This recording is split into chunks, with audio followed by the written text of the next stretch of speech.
So Virgo, in the recent past, we have the Five of Swords. With the Five of Swords, you could have found yourself with some mixed feelings about life in general, and probably about a few people in particular. It would have been important for you not to ignore these, but don't feel like you have to speak every word that you were thinking and feeling at that time either. Because you could have ruined the very things that you wanted the most, such as close, intimate relationships with your friends and lovers. So you needed to think several times before you really let someone have it, even if you knew they deserved it. You would have needed to pick your battles at that time. And that's the Five of Swords. It's paired with the Six of Swords. Now, this would have been a great time for travel of any sort, as you can see in the picture. It can also indicate metaphorical movement, a change in where you are inwardly. Usually this is a change for the better, whether the context is internal or external. So you would have needed to think about where you wanted to be at that time. Now, the Six of Swords shows at least a slight reduction in stress and strain. Things may not be perfect, but they're going to be better than they have been in the recent past. So you should have taken this time to get your head above the water and decide where you're going from here. Even short breaks or change of scenery would have been helpful to you at that time. And just keep in mind, it wouldn't have had to cost a lot of money. Could have been just walks around the park. Just something simple that involved movement and probably exercise. Or exercise or travel. And so that's the recent past. Now let's move on to the present. We have the Six of Cups. Now this card, it's about nostalgia. You're looking back on how things used to be. They can be, but not always connected with children or childhood. It's going to be important for you not to spend too much time and effort thinking about the good old days. We all have happy memories to reflect on from time to time. But if we start thinking that the best of years have all gone by, then that can actually become a self-fulfilling prophecy.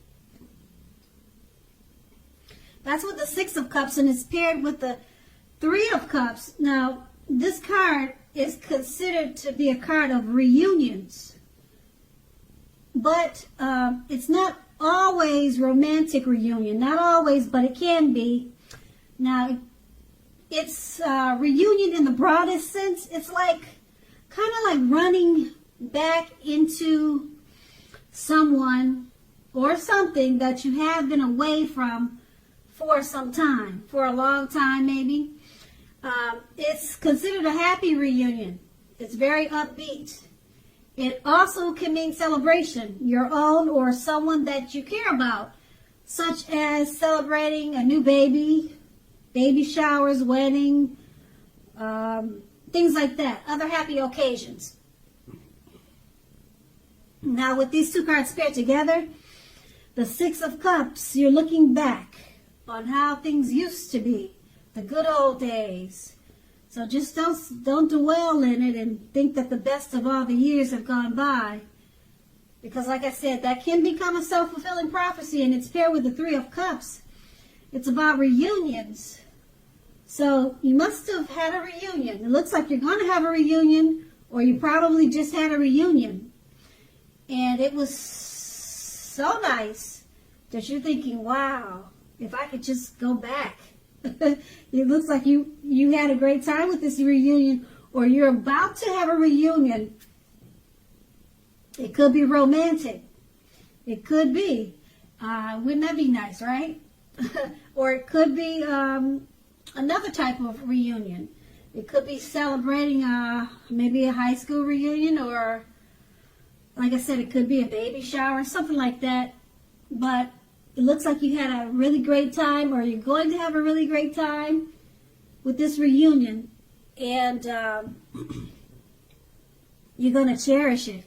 You're going to hold on to it, and you're going to constantly be thinking about, wow, wasn't that great? You know, so that's a good thing. But just remember, don't punish yourself by thinking, you know, wow, the best of everything is gone, you know. But just embrace and enjoy the reunion that's about to come toward you, and just have fun. Okay, so that's the present. Now we move on to the challenge. We have the Two of Pentacles. Two of Pentacles, it's about two main issues at front in your mind. You may need to pull back from trying to pay attention to quite so many things, because right now multitasking is not going to be your friend. It's not your friend right now. You'll probably have to cut down on things that you're doing in order to focus on, let's say, two main things, two main priorities.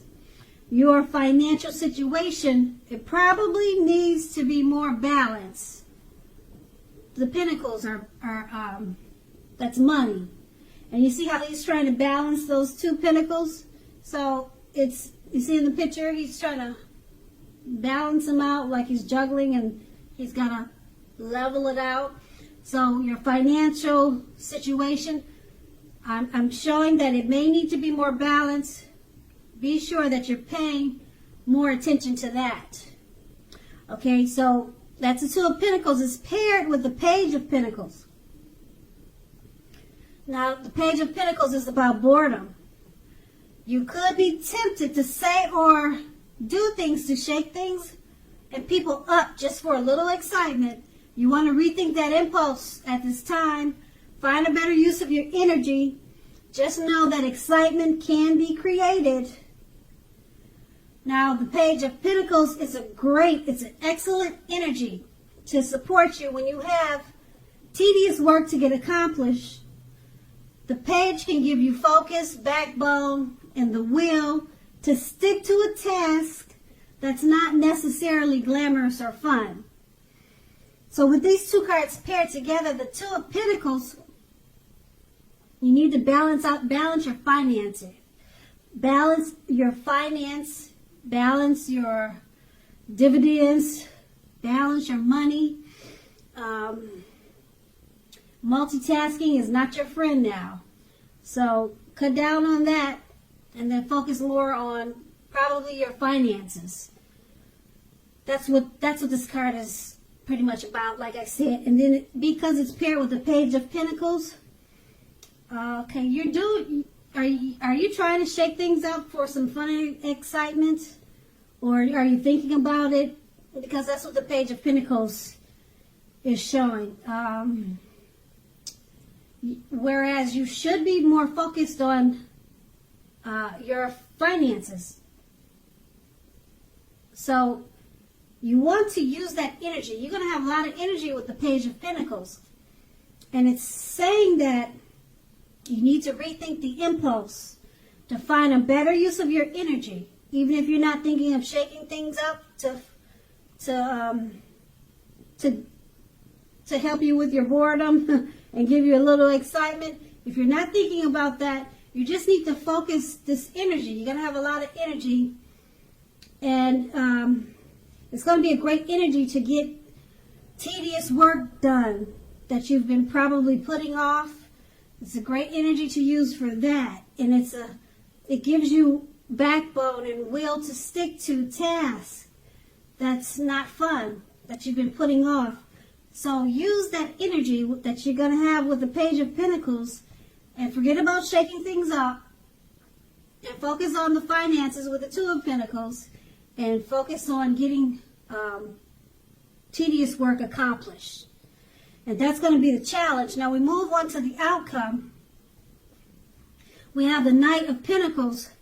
Now this card, it points to messages, often with regards to money and finance, but it could go either way. You are likely to finally maybe receive news. Well, yeah, with this card, it's about receiving news. It's messages. Okay, so you should be receiving news that you've been waiting on. This news is going to be good news because the Knights, it's a very practical card. It tells you to pay attention to the mundane and normal parts of your lives. You probably heard the saying before that if you take care of the little things, the big things will usually fall into place. Well, that's what the Knights is speaking about. It asks you to look at how you're handling your affairs, and it's a very groundling influence. That's the Knight of Pentacles, and it's paired with the Nine of Swords.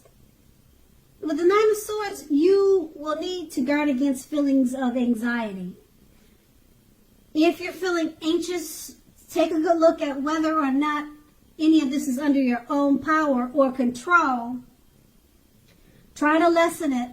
Try to lessen it. Or if other things or people in your life are contributing to this anxiety, you need to find out, okay? If it is because of people, take a look at that and see whether or not something in the relationships can be changed to make it more workable for you. There's something about this time period that causes people to feel like their life should be in some way or more bigger than it is. So what you need to do is try to take comfort and joy in the ordinary things. That's where the beauty really is. With these two cards paired together, the Knight of Pentacles, it's about messages. Good news messages. It's coming in. It's coming to you. Okay? It's going to make sure that you focus on the mundane and normal parts of your lives. That's another thing that you should do. Okay, with this Knight of Pentacles. But your finance and money is probably a part of the news. So I wish I could tell you what the good news was, but all I know is with this card, the Knight of Pentacles, it's a good news message coming in, and it could be about money. Okay, Pentacles are it's money. Pentacles always stand for money, and that's not a bad thing. That's a good thing. And then it's paired with a Nine of Swords. So there's going to be some anxiety in regards to this good news. So you need to handle that anxiety and make sure that you keep it under control. Okay? And this good news, like I said, is going to be a part of the anxiety. So who knows, maybe you hit the lottery and you're worried about what you're going to do with all that money. So I wish you good luck with the good news. And you probably don't need it, but that's a great thing. These two cards right here. Just focus on where to put your anxiety and balance that out, because the good news that's coming in about finances, should take care of itself. And that's going to be the outcome. So Virgo, I hope this resonates. As you know, general readings, they don't always resonate with everyone. Then again, if you like this reading, please like, subscribe, leave a comment if that's what you care to do. I thank you so very much for watching, and have a great day.